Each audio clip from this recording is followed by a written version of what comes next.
Olá, esse é o nosso Bancada Rural Especial de Verão. A gente está aproveitando aqui este final de ano para passar a limpo aí tudo que aconteceu no agronegócio, na política, na economia no ano de 2011 e já avançar, projetar algumas questões para 2012, ano que começa aí com a preocupação em relação a uma crise que a cada dia ganha força aí na Europa, preocupação também com a lenta recuperação do emprego nos Estados Unidos, enfim, uma conjuntura mundial preocupante, e a gente sabe que o agronegócio brasileiro é essencialmente exportador, depende muito das exportações. O setor que nós vamos falar hoje, vamos abordar hoje aqui, ainda depende muito mais das exportações. Tem um forte mercado no exterior, exporta para mais de 140 países e tem sido aí uma dos setores de vanguarda do agronegócio brasileiro, liderando aí exportações do agronegócio. Estamos falando do setor de aves e suínos, que a gente vai hoje fazer aqui, com a ajuda dos nossos convidados, um balanço de tudo que aconteceu neste setor nesse ano e já projetar algumas questões para 2012. Bancada Rural, Aves e Suínos, está começando.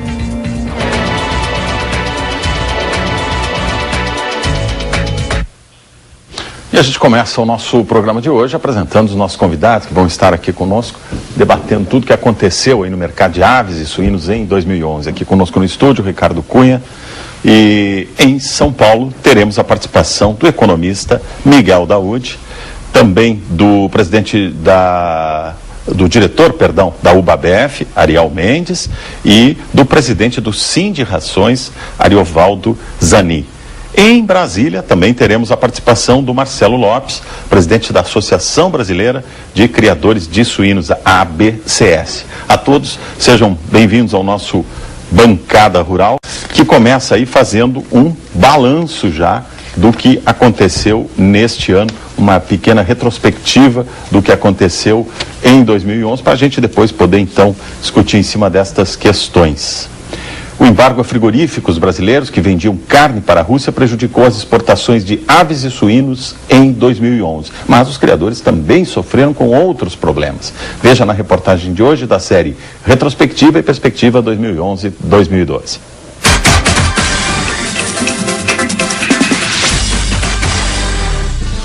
Início de ano com bolso vazio no norte gaúcho.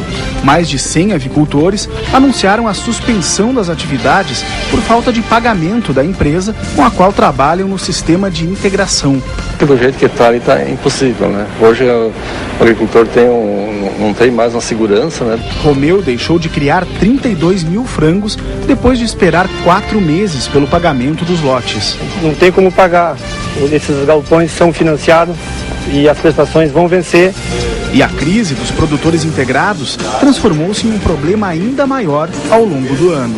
No ano passado, neste período, nós tínhamos mais específico voltados a uma empresa, mais o problema de atraso de pagamentos.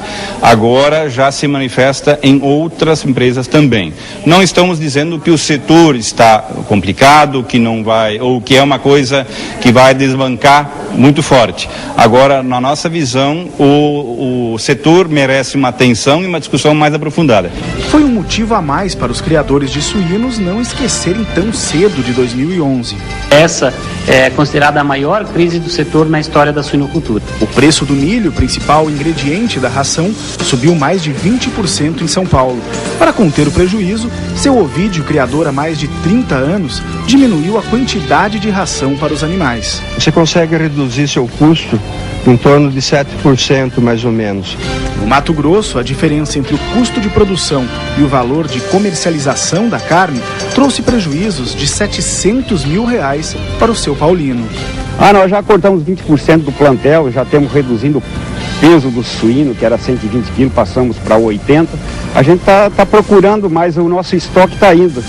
Outra má notícia veio da Rússia, país que em 2010 importou 144 mil toneladas de carne de frango e quase 234 mil toneladas de carne suína do Brasil.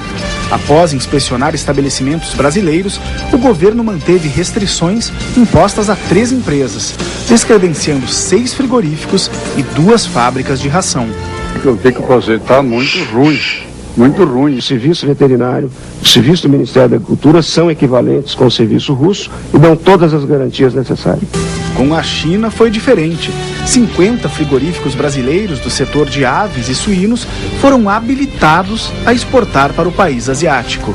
O mais importante é que isso assegura que nos próximos anos a China continuará sendo o nosso principal parceiro comercial. As perdas com o embargo russo foram amenizadas com o aumento das exportações para os países asiáticos e também com o crescimento do consumo no Brasil.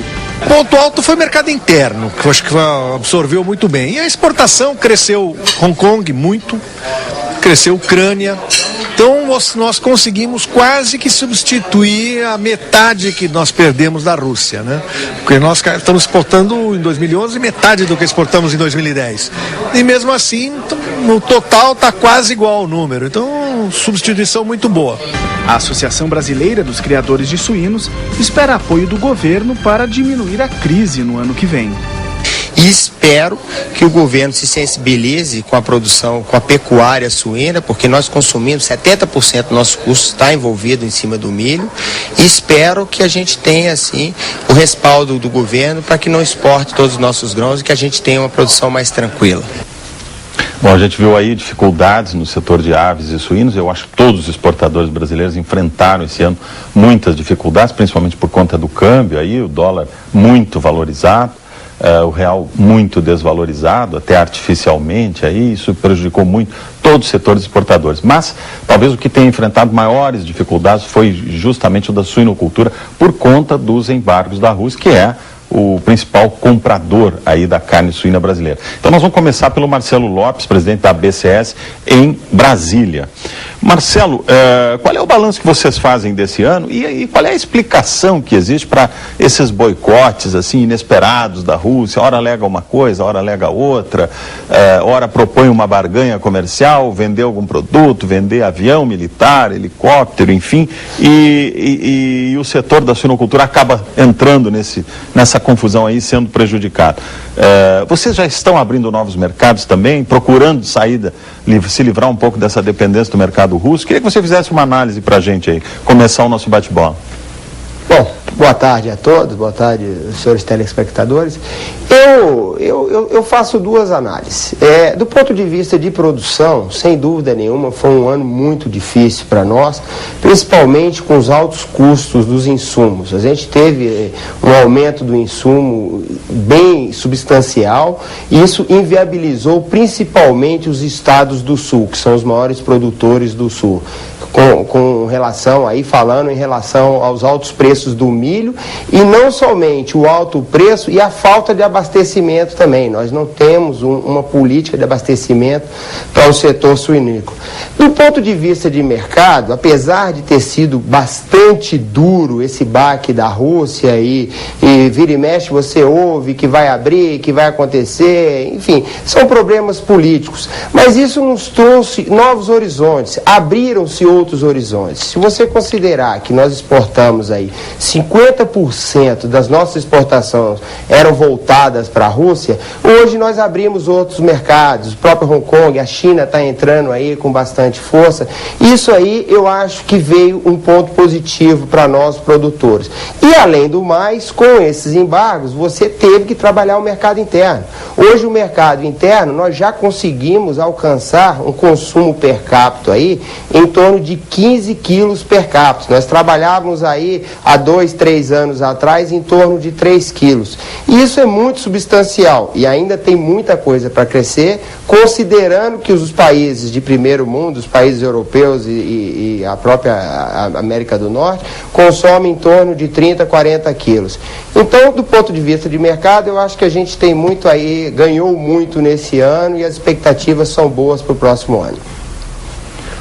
Exatamente, eu acho que é uma análise aí bastante ponderada e bastante conscienciosa aí do que aconteceu e do que vai acontecer aí num setor que enfrentou mesmo muitas dificuldades. Mas quem acompanhou tudo isso com a gente aqui durante o ano foi o Miguel Daúde. São Paulo acompanhamos dia a dia no Rural Notícias, né, Daúde? Esse problema de fechamento de mercado, câmbio, dificuldade de exportação, dólar muito desvalorizado. Queria que você comentasse um pouquinho como é que isso impactou nessas exportações, Daúde. Olha, Irineu, não só para esse setor, como também para todos os setores da nossa economia, o dólar sempre foi uma pedra, né, no sapato do exportador, porque o governo tinha que conviver com uma demanda superaquecida, ainda hoje essa demanda continua, e a inflação incomodando, né? De uma certa forma, o mercado internacional percebeu essa armadilha que o governo brasileiro estava e começou então a especular em cima do real, sabendo que o governo permitiria, de uma certa forma, um real valorizado em decorrência desta situação. Então, o câmbio sempre foi um setor. Agora, a questão foi um problema, perdão. A questão do aumento, né, dos custos, isso decorre, sem dúvida nenhuma, de que você tem hoje, por exemplo, a produção de grãos, majoritariamente, ela mudou para o centro do país. A produção de suínos e frango, ela está concentrada no sul do país. E, além disso, nós tivemos problemas outros problemas que acabaram impactando no preço da ração, né? Por outro lado, também, eu percebo que no mercado interno houve um aumento da renda e mais pessoas passaram a consumir. 25 milhões de brasileiros saíram de uma faixa de pobreza e passaram a consumir. E lá fora, idem, quer dizer, hoje a China colocou milhões de pessoas no consumo, então, sem dúvida nenhuma, houve um aumento da demanda e, consequentemente, nós fomos beneficiados. Mas não foi, Irineu, está aqui os nossos amigos, que podem questionar o que eu vou dizer, não houve uma estratégia do setor para buscar mercado. O que houve foi uma necessidade do mercado em busca desta proteína, que acabou, então, levando a essa situação. Então, eu acho que 2012 é um ano que nós vamos ter, de uma certa forma, uma crise, ou talvez com mais grave, e o setor precisa pensar em ganhar mercados, porque outros países que também produzem frango e suínos entrarão nesse mercado com toda a força dada a retração econômica. Então, esses anos foram bons porque o mercado precisou do Brasil. Agora, nós temos que ganhar mercado e não o mercado nos ganhar. Irineu. Mas eu acho que foi isso que fez exatamente o setor da avicultura, né? Que esse ano ainda conseguiu ampliar aí, colocando um pé na Ásia, exportando bastante via Hong Kong, enfim, mas conseguiu entrar na Ásia, expandiu aí para o mercado asiático. O frango, ele entra na China por Hong Kong, né? Entra por Hong Kong, né? Mas ele entra na China por Hong Kong, ele não vai para a China direto. Agora já está entrando direto. Né? Como é que funciona isso, Ariel? Como é que vocês abriram esse mercado aí? Irineu, Ricardo, saudar aqui nossos colegas de estúdio, o Daúde e o Ariovaldo, e também o Marcelo em Brasília. Na realidade, hoje o Brasil já exporta para a China. Temos 25 plantas habilitadas e mais 47 questionários. Então nós vamos aumentar o número de plantas agora nos próximos anos. As negociações com a China são lentas, né? Então, paulatinamente, aquele frango que entrava por Hong Kong já está começando a entrar pela China. Entrando diretamente, sem fazer a triangulação por Hong Kong. Diretamente, sim. Sim. Já o Brasil já tem aí 25 plantas habilitadas e mais de 40 em processo de habilitação pela China. O Brasil hoje exporta para 150 países, né? A análise que foi feita no início está correta, quer dizer, nós somos muito penalizados, assim como os suínos, também pelo preço alto do milho e pelo câmbio. Você tem que ter em mente que algumas empresas de frango, por exemplo, exportam mais de 90% da produção, né? E nós só revertemos esse quadro no segundo semestre com uma acomodação no preço do milho, né, e com a reação do dólar frente ao real. Então, no total de 2011, acabamos compensando isso no segundo semestre e o setor ganhou um pouco de dinheiro, pouco, mas ganhou. Para 2012, então, nós temos aí uma avaliação de que vamos ter um primeiro semestre difícil também. Por isso que o Daúde acabou de falar. O Brasil já tem mais de 40%, 41% do mercado internacional. Temos outros países aí, como a Argentina, por exemplo, né, que embora exporte pouco ainda comparativamente com o Brasil, mas é um país que está entrando lentamente também no mercado internacional. E os Estados Unidos, que são o segundo maior exportador, também se preparando para começar já a entrar no Japão, coisa que eles não faziam. Lembrar que eles não exportam para a União Europeia, nós exportamos. E eles muito focados na exportação de coxa e sobrecoxa, e agora já também começando a exportar peito. Então o quadro muda. Ou seja, e nós temos um mercado interno que também já, embora seja um mercado grande, mas o brasileiro vai fechar 2011 consumindo 47 quilos por habitante por ano. Então é muita carne de frango. Então por isso que eu torço para que o suíno vá bem, Marcelo, torço aí por vocês, porque quanto mais exportar suíno, mais valorizado fica a carne aqui do Brasil. Nós conseguimos abrir um espaço ainda maior para a carne de frango. E o mesmo para o bovino. Agora, tem essa questão do que foi destacado ali do produtor, né, que o produtor terminou o ano passado com problemas junto aos integrados, não recebendo o pagamento. Naquela época era uma empresa, hoje ampliou para 3 empresas que estão atrasando, ou seja, a dificuldade que o produtor está tendo em receber. E isso é um problema grave, além de toda essa conjuntura internacional, né? Ricardo, isso realmente aconteceu, é uma situação mais pontual aí do Rio Grande do Sul, a gente teve do Sul, por uma peculiaridade talvez mais da empresa. É evidente que a empresa, no caso, ela foi bastante penalizada pelo dólar, era uma empresa que estava muito focada, ou está muito focada na exportação, né? Então isso aí acabou complicando, né? E os integrados foram penalizados. Mas a gente acredita que isso se reverta, a situação deve se reverter, porque a atividade ela é rentável, né? Então o integrado também acaba sendo remunerado, e eu acho que é uma situação mais regionalizada e pontual. Outra coisa importante também é que nós estamos agora acabando aí de completar um acordo aí das leis das integrações, né? Ainda está tramitando, mas eu acho que nós já avançamos muito, né? O próprio Ariel pode dizer isso. E isso, do ponto de vista de produção, isso para nós é muito penalizante, porque você vê o próprio relato aí dos produtores, você tem dívidas a serem pagas, e pelo que me passaram, tem produtores lá que não recebem há 6 meses. E como é que fica a situação?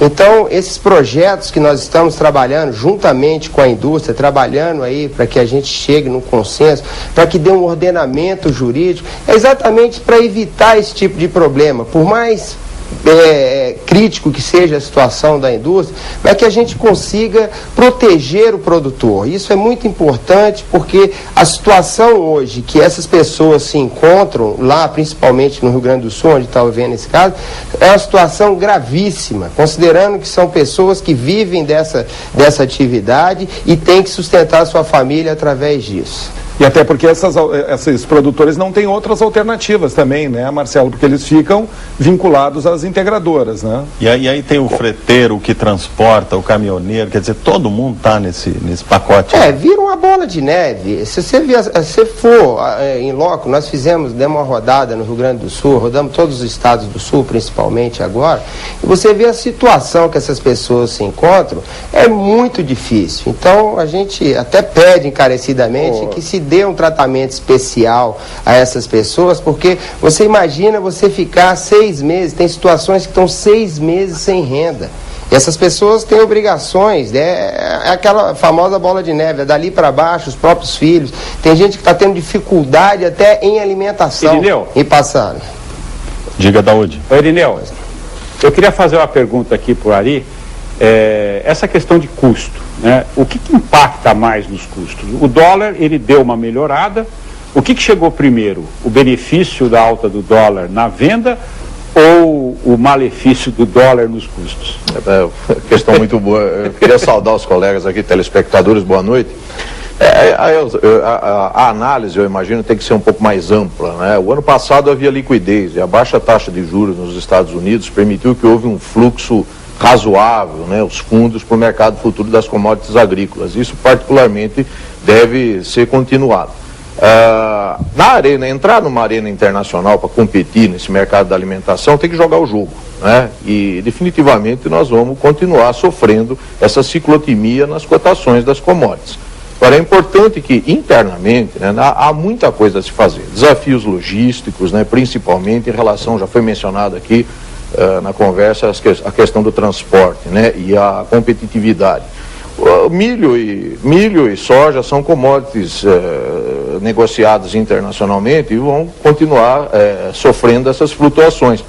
Para o próximo ano já se prevê uma safra recorde de milho nos Estados Unidos. A gente deve ter uma boa safra no Brasil também. Deve haver algum alívio, né, nas cotações do milho. No caso da soja, definitivamente os estoques globais têm passado ano a ano bastante estreitos. Essa é uma dificuldade razoável. Ari? Então, Ariovaldo, o que mais impactou no custo foi o preço do milho? É interessante. Acho que agora vamos começar um debate interessante aqui. Se você tirar uma fotografia, né, no custo do milho, a influência do custo do milho, do farelo de soja na ração no último ano, você veja que há uma certa estabilidade. Por quê? Porque o milho já começou com uma cotação alta no início do ano, em janeiro, né? Durante o período, se você estender, né, essa análise para 2 anos, você vai ver que houve uma valorização do milho bastante grande, enquanto que a soja realmente ficou estabilizada. Houve uma valorização do preço da carne, de frango, o preço ao produtor, e infelizmente no caso da suinocultura a crise foi mais forte, e aí sim os preços da carne suína pago ao produtor definitivamente foram bastante pressionados.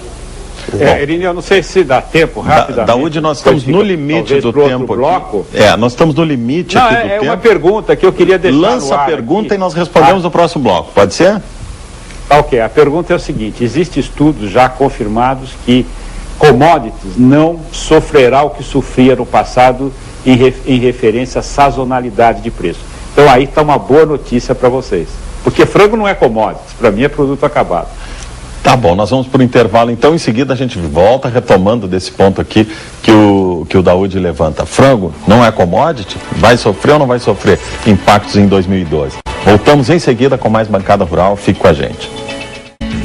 Estamos de volta com Bancada Rural especial de verão. A gente está fazendo aqui um balanço aí do que aconteceu em 2011, já projetando aí algumas questões para 2012 em várias áreas, na pecuária, na economia, na política, no agronegócio como um todo e também no que aconteceu no mundo aí, que de uma forma ou de outra acaba impactando no agronegócio. Hoje estamos analisando o setor de suínos e aves.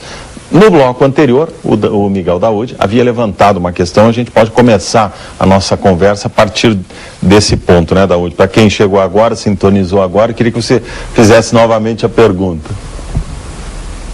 O que eu disse, Irineu, é que existem estudos de grandes bancos que colocam hoje uma mudança radical no comportamento dos preços das commodities. Porque até então as commodities, elas sofriam de acordo com o crescimento econômico. Você tinha um crescimento econômico, você tinha uma alta do preço das commodities. Era demanda e oferta que determinavam o preço, né? Exatamente. E a China, quando entrou nesse mercado recentemente, ela acabou mudando esse conceito. Então, hoje, o preço das commodities, basicamente, eles não estão sendo mais regidos por esse comportamento de ciclos econômicos.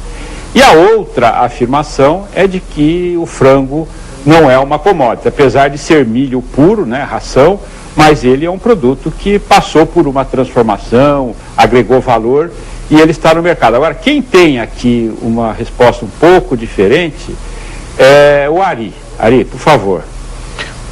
Na verdade, a resposta é a seguinte: se quebrou o paradigma da lei da oferta e demanda, né? Com a entrada da China no cenário global, se vê uma nova era, que a gente chama de era chinesa, né, no século XXI, enquanto no século XX a gente chamava de era americana, com valorização do industrializado e queda de preço das commodities.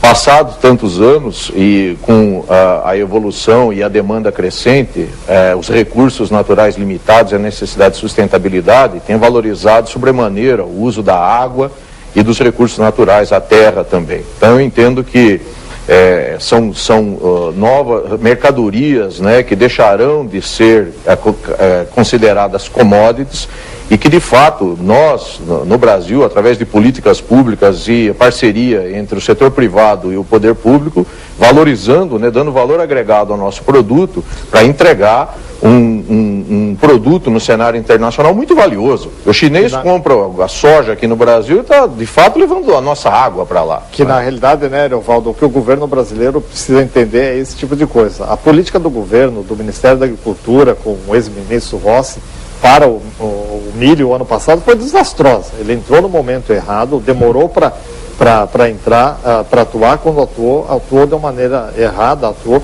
estimulando exportação naquele momento. Então ele encareceu o preço do milho no mercado interno. Então o governo precisa entender que tem que ter uma política para o milho no Brasil, né? O Brasil passou de há 20 anos atrás, 15 anos, de um país importador de milho, que importávamos aí 1 milhão e 500 mil toneladas, para um país exportador. E o milho, ele é um alimento, é um ingrediente estratégico, né? Ele serve para exportação, para transformar em carne de frango, em ovos e carne suína, para confinamento de carne bovina, e é um alimento humano. A gente esquece disso no Brasil, mas ele é um alimento humano importante em alguns países. E além disso, ele pode ser transformado em energia, né? Haja vista aí o que faz os Estados Unidos, que usam aí mais de 100 milhões de toneladas de milho para produzir etanol. Então o governo brasileiro precisa criar uma política definitiva para o milho no país, né? Porque é a maneira de realmente você ter um produto a mais na balança aí para exportação, trazendo receita para o país e gerando emprego aqui através da transformação disso em carne e ovos. Uma coisa interessante que aconteceu, recentemente nós fomos procurados pelo ex-ministro Alisson Paulinelli, que assumiu agora a Abra Milho, se eu não me engano é esse o nome da associação, né?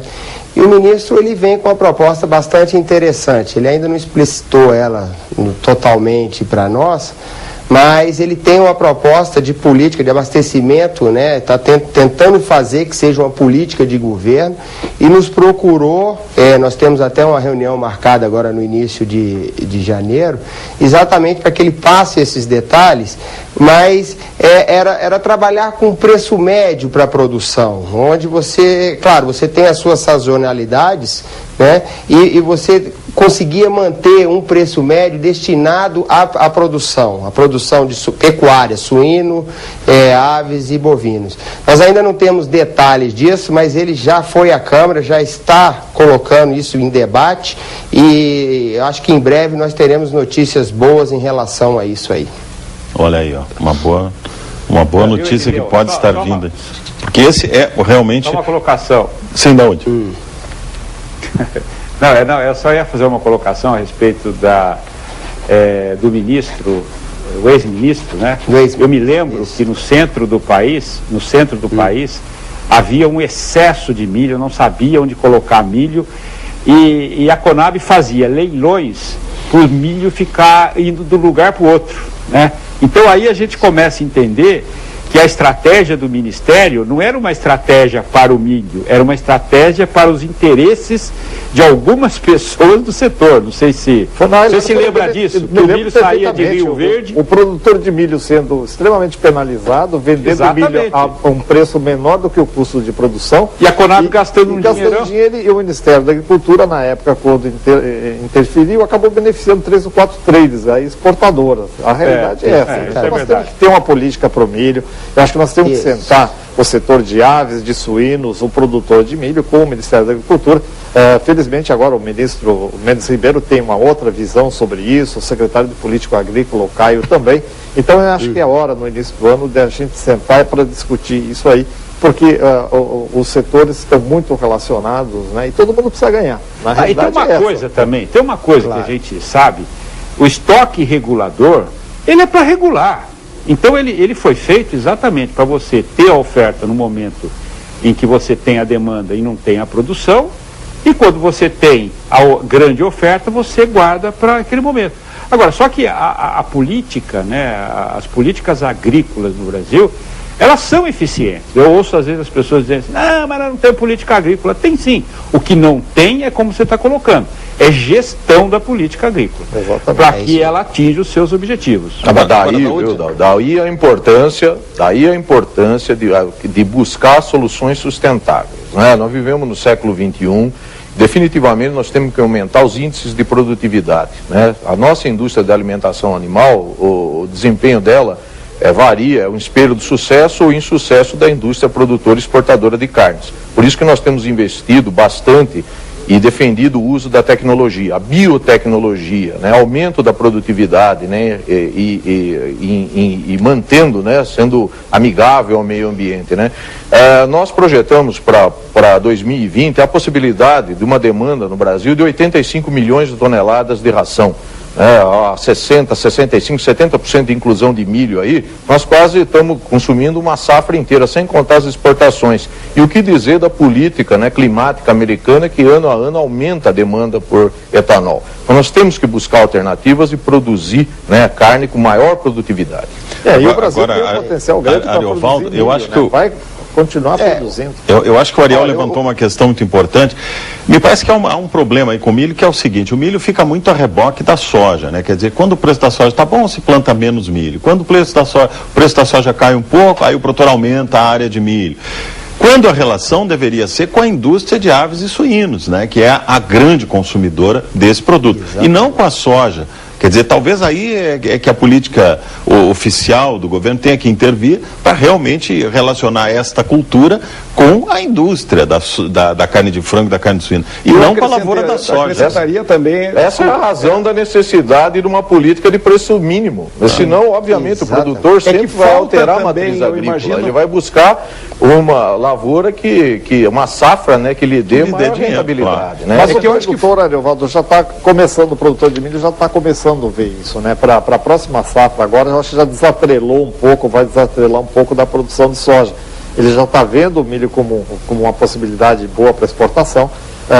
O Brasil não é competitivo para exportar milho, principalmente para retirar esse milho do centro-oeste e levar até o porto. Infelizmente, essa é uma realidade. Mas o pessoal da soja acaba convivendo com isso aí. É que o milho ainda não conseguiu o mesmo resultado que se tem com a soja, né, em altos índices de produtividade, né? O milho, talvez agora até com o ingresso da biotecnologia, que foi que o Ari falou, se consiga, né, aumentar e chegar mais próximo às médias americanas, que na soja já se consegue chegar próximo e até algumas vezes superar, mas no milho ainda não se consegue. A biotecnologia também chegou mais tarde no milho. Mais tarde ao milho. Bem mais tarde. Chegou mais tarde, mas hoje, por exemplo, a gente já tem, né, aí eventos aprovados aí que são bastante produtivos, a produtividade está melhorando. Hoje, 65% do milho brasileiro já é transgênico. Nós vamos chegar muito rápido, em menos de 2 anos, a 90%, né, de milho transgênico. Então é uma realidade que a gente tem que conviver com isso também. Então está melhorando a produtividade e acaba melhorando também a rentabilidade para o produtor. E com os Estados Unidos cada vez mais produzindo etanol a partir de milho, porque é uma definição estratégica deles, eles não querem ficar tão dependentes do petróleo, isso abre espaço para o milho brasileiro. Agora, o produtor de aves, o produtor de suínos vai ter que aprender a conviver com essa realidade e junto com o produtor de milho e com o governo sentar e definir realmente qual uma melhor política, né, para o setor de produção de milho.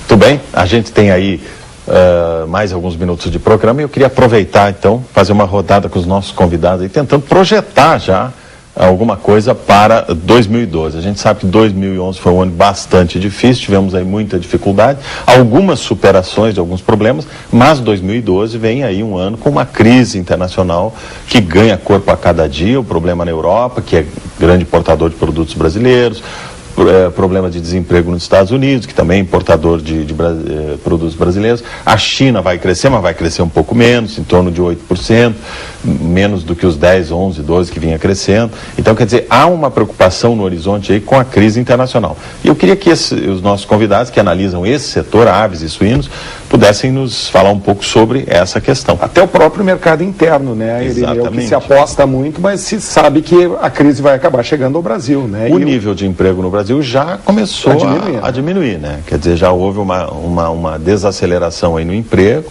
o que afeta a renda e afeta o consumo, né? Então, eu quero saber como é que os nossos convidados avaliam 2012 agora. Bom, rapidamente... pois não, pode ir. Posso começar?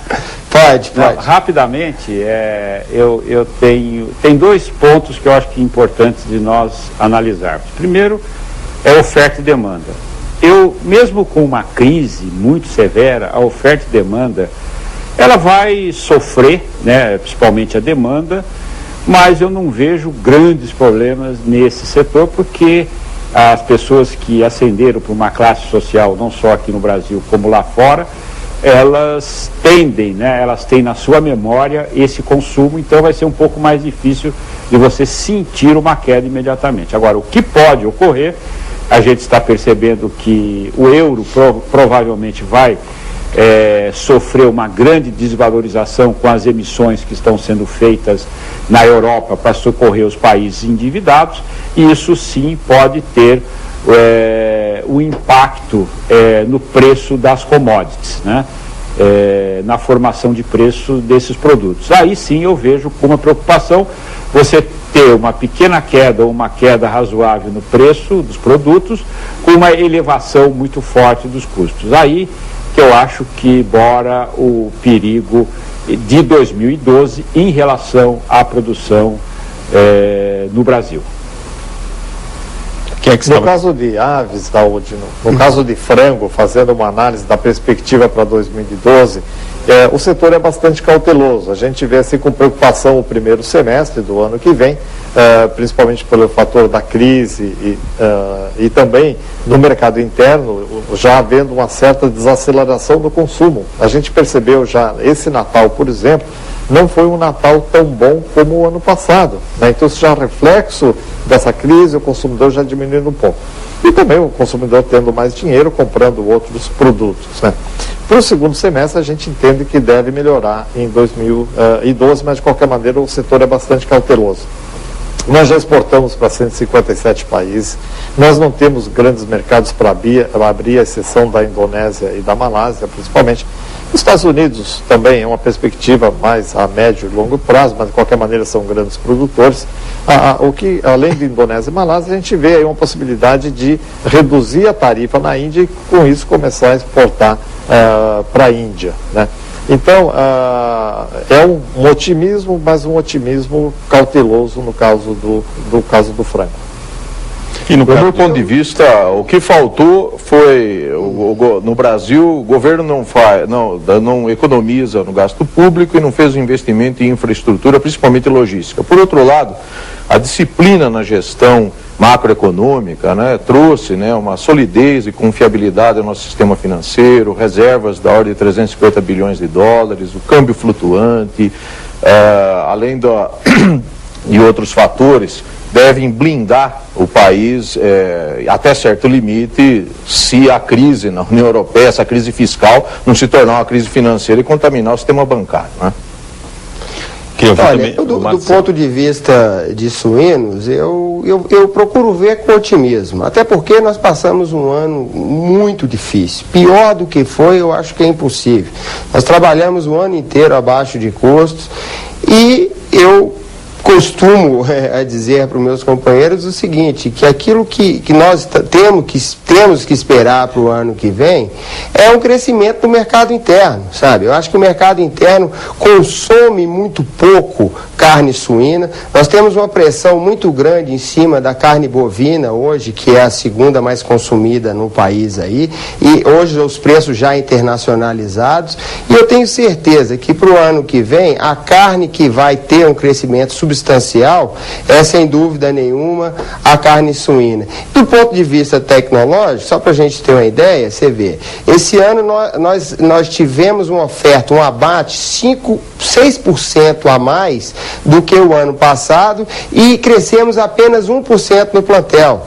Ou seja, na produção a tecnologia está sendo atendida. Agora, nós precisamos, sem dúvida nenhuma, de uma política de milho que nós consigamos trabalhar melhor a produção, né? Ser melhor atendido, sendo que isso corresponde a 70% dos nossos custos.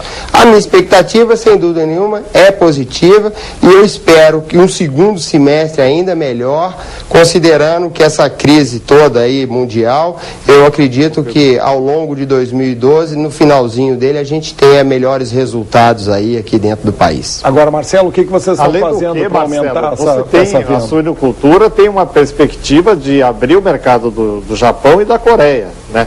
E também uma perspectiva de abrir a União Europeia para Santa Catarina. Sim, aí... Quer dizer, com isso libera parte da produção para exportação, né? Sem dúvida. Também, a gente falando, eu acho que o consumidor brasileiro começa a consumir mais carne de suíno também. Então, eu também sou otimista com relação a suínos. Eu acho que tem uma boa perspectiva aí pela frente.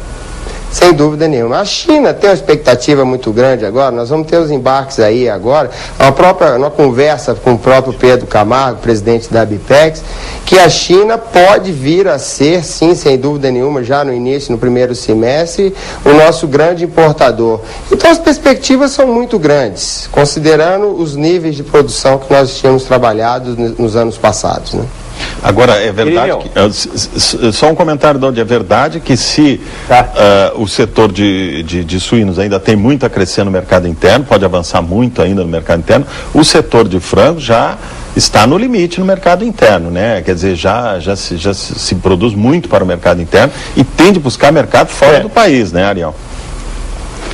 Na realidade, Irineu, veja bem, o consumo em 2011 fechou em 47 quilos, né? Então é um consumo alto. É quase que um consumo do padrão do Oriente Médio. Não dá para aumentar muito mais do que isso, né? E nós temos estimativa que vamos chegar nos 52, 53, talvez 55 nos próximos anos aí. Mas na realidade também a gente precisa ver a que preço, né? Porque hoje a carne de frango é muito barata, né? No mercado interno. Ariel, né? Deixa só fazer uma colocação, Inês. A gente está falando muito do mercado interno, a gente sabe também, eu sempre gosto de repetir isso, esse programa é muito assistido nos grandes centros urbanos, né? As pessoas das cidades, elas estão ligadíssimas no canal rural. Então eu vou fazer uma pergunta para o Ari, que o nosso tempo está acabando. Ari, é muito comum nós ouvirmos no consumo, né, as pessoas que consomem frango, dizer, olha, não consuma frango porque frango tem hormônio. Frango tem hormônio ou não tem hormônio? Para encerrar o programa, que nós temos só um minuto. Essa explicação é muito importante. Isso é um mito ideológico. Eu, como médico veterinário, né, aprendi e sei que é impossível utilizar hormônio na produção de frangos, na produção extensiva. O Brasil tem regras muito claras, regulamentos proibindo o uso de hormônios na produção bovina, e estendendo um pouco mais, né? Se usa melhoradores do desempenho, são antimicrobianos, que fazem com que esse frango e suíno possam vencer os desafios sanitários e alcançar a genética também, isso, né? e atender esse mercado doméstico e internacional com segurança. O produto brasileiro tem qualidade. Não tem hormônio. Não tem hormônio. Imagina, isso é um mito. Tá aí, então, a gente vai chegando ao final do programa. Mais uma vez, a gente fala sempre aqui essa questão, mas vamos repetir, nunca é demais. A carne de frango brasileira é saudável, não tem hormônio, é uma das hoje vendida para mais de 150 países, quer dizer, com controle rigorosíssimo, sanitário, de qualidade, para mercados muito exigentes, que controlam muito. Então fica, mais uma vez, esse esclarecimento. E a gente agradece, então, a participação em São Paulo do Miguel Daúde, do Ariel Mendes, diretor da UBABEF, e do Ariovaldo Zani, presidente do Sindicações.